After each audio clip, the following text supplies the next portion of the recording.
It is not acceptable, ethically, morally, and economically, that kids grow up in substandard housing. Together with other people from the community, mainly volunteers from schools, churches, businesses, that we come in our spare time in the community and build a house. Most of the time from the ground up.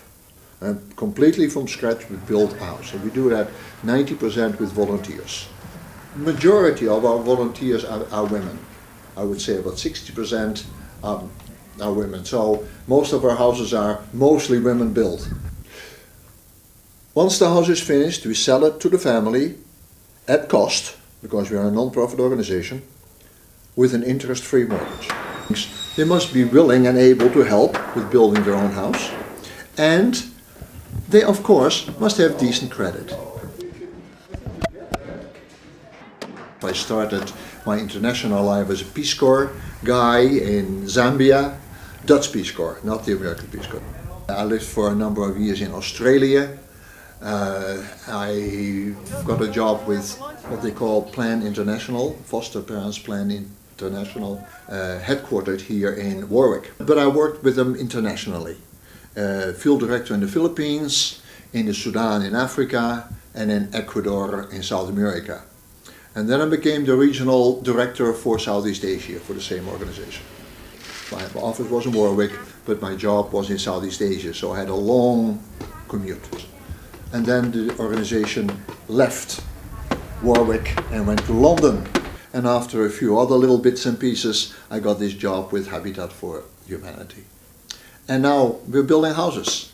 In the 13 years I've been here, we've built about 55 houses. Well, Habitat is a non-profit housing organization, affordable housing organization. Our mission is to eliminate poverty housing. We all feel that a house has to have a certain standard, that the child lives in a good house, and that the house is affordable for the family, but that the house gives all those good things a house does give. Safety, security, space, and those things. That's an important piece of that. And above all, it has to be affordable. When a house is not affordable, families have to pay too much money towards their housing.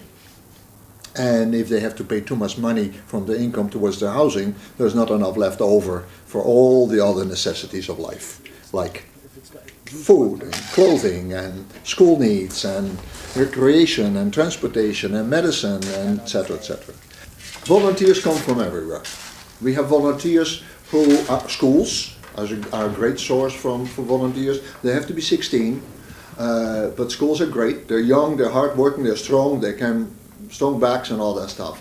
But we have a lot of churches who come, businesses, companies, people just show up by themselves. People call, say, hey, can we volunteer? Can I come out for the day?